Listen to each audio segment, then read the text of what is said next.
अभी थोड़ी देर पहले आपको हेमंत मोदी बता रहे थे कि षड्यंत्र चल रहा है देश के अंदर, बहुत बड़ा षड्यंत्र चल रहा है। अब 3 चरण चुनाव के हो चुके हैं। अब मैं समझता हूँ आज तो जो कुछ हुआ है रिपोर्टिंग मैंने देखी नहीं है, लेकिन अभी तक की तो जो रिपोर्टिंग पूरे देश से आ रही है, उस देश में जो रिपोर्ट्स आती है उससे लगता है कि देश की जनता को कुछ समझ में आने लगा है, देश का किसान कुछ समझने लगा है, देश के नौजवान को अपनी जवाबदारी समझ में आने लगी है। आंख मूंद के धर्म के नाम पर हिंदू मुस्लिम करके अपने लोगों की हत्या करवा करके पाकिस्तान का डर दिखा करके ये सारे धंधे जितने किए गए हैं इन सब के बारे में लोगों को धीरे धीरे आभास होने लगा। और उसका परिणाम ये है कि देश के इस चुनाव के अंदर कोई बहुत बड़ा चेंज आएगा, परिवर्तन आएगा, ऐसे आभास नहीं है। अब ये होना क्यों आवश्यक है, इसकी आवश्यकता है। आज चर्चा इस बात की होना चाहिए कि देश के अंदर जनता को मूर्ख बना करके, बेवकूफ बना करके और वोट लेकर के सत्ता प्राप्त करना एन केन प्रकारेण, इस विधा से देश को बाहर निकालना पड़ेगा।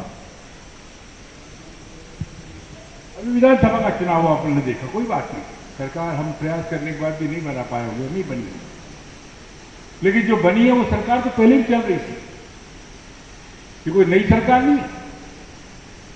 पिछले 15-20 साल से लोग इस सरकार को देख रहे हैं, उनकी कार्यशैली को देख रहे हैं, और कार्यशैली में क्या हो रहा है, व्यापारी लूट रहा है। कोई देश में एक ऐसा कानून ला दिया जाए व्यापारियों पर जिसका न व्यापारी को समझ में आए, न वसूल करने वाले को समझ में आए, न जो उस पर टैक्स देता उसको समझ में आए। जीएसटी कानून में अपने आप में जब से जीएसटी कानून का सृजन हुआ है तब से लेकर अभी तक कम से कम 3200-3300 तो उसमें परिवर्तन, चेंजेस कर दिए गए, सुधार कर दिए गए। तो जिस कानून में 3000 चीजों को वापस रिवर्स करना पड़े, चेंज करना पड़े, ऐसा कोई कानून देश में अगर लाया गया है तो वो अपराध है, वो व्यापारियों को परेशान करने के लिए। और वो हम सब देख रहे हैं कि हो रहा है इस देश के अंदर, और व्यापारी इससे बहुत परेशान है। अभी आदरणीय हरिनारायण सिंह जी ने आपको किसानों की बात बताई, आप सब लोग व्यापारी हैं, अधिकार सबको पता है कि बाजार के अंदर किसान की जो फसल है उसके जो दाम है प्रॉपर नहीं मिल रहे। ये सरकार इतने साल से 10 साल से केंद्र में है, 18-20 साल तो हो गए प्रदेश के अंदर। कमलनाथ जी की 1.5 साल की सरकार निकाल दो तो बाकी टाइम तो यही लोग रहे, लेकिन किसान जो है आज भी परेशान है। किसान अपनी फसल के दाम प्राप्त नहीं कर पा रहा, और उसका असर अभी मालूम पड़ रहा है पंजाब में, हरियाणा में, दिल्ली में, बाकी जगह, उत्तर प्रदेश के अंदर। वहां के सारे किसानों ने इस बार बीजेपी को अपने ठिकाने लगाने का रास्ता निकाल लिया। वहां से जो समाचार आ रहे हैं राजस्थान से, उत्तर प्रदेश से, बिहार से, किसानों ने तय कर लिया इस बार कि इनका इलाज करो, नहीं तो ये मार डालेंगे। अब व्यापारी अगर ये तय कर ले कि अगर हमने बार बार आंख मूंद करके कभी राम के नाम पे, कभी बालाकोट के नाम पे, कभी और किसी नाम पे, कभी और कोई नई दुकान खोल ली, ये दुकान खोलने के आगे से तो बीजेपी वाले बहुत माहिर ध्यान रखें। नए नए शटर, नई नई दरवाजा, नई नई खिड़की, नया आइटम कुछ तो ले आते हैं, हर चुनाव में लाने की कोशिश करते हैं। उसका परिणाम कुछ नहीं निकलता, परिणाम एक ही निकलता है, देश की जनता का शोषण, जनता को लूट। लेकिन ये बात जब हो जाती है उसके बाद समझ में आती है सबको, अरे यार ये अपने को धोखा दे गया। लेकिन अब पूरे देश में नई जागृति आई है। आज पूरे देश में प्रयास करने के बाद में भी हिंदू मुसलमान का कोई दंगा नहीं हो पा रहा। पिछले 15 दिन से प्रधानमंत्री नरेंद्र कुमार मोदी जो हैं वो सिर्फ हिंदू मुसलमान, हिंदू मुसलमान, हिंदू मुसलमान इसी में वापस आ गए। पाकिस्तान का पिछले 50-60 साल में कुछ कर नहीं पाया। पाकिस्तान की करने की जरूरत क्या? पाकिस्तान खुद ही अब तो कल मुसलमान रहा, तुम क्या करोगे?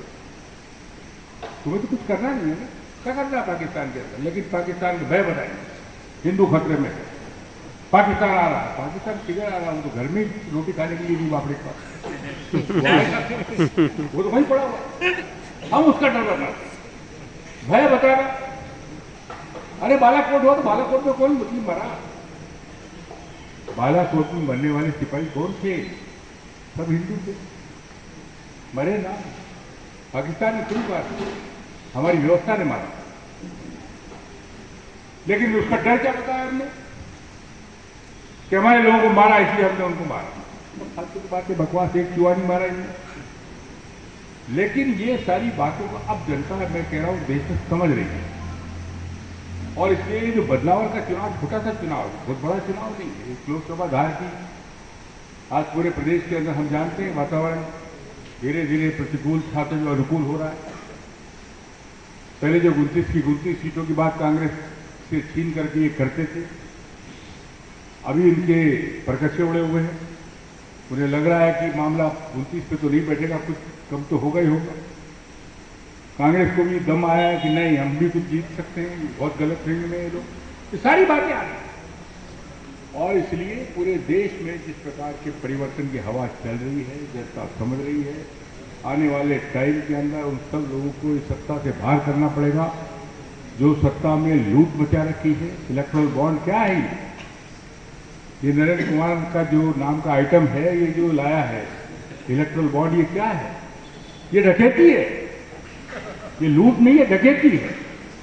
और सरेआम डकैती करने वाले लोग कह रहे हैं कि हम पे कोई दाग नहीं है, तो बड़े ईमानदार आदमी है, हरिश्चंद्र की औलाद, हम एक ही मांग रहे हैं, बाकी कोई नहीं।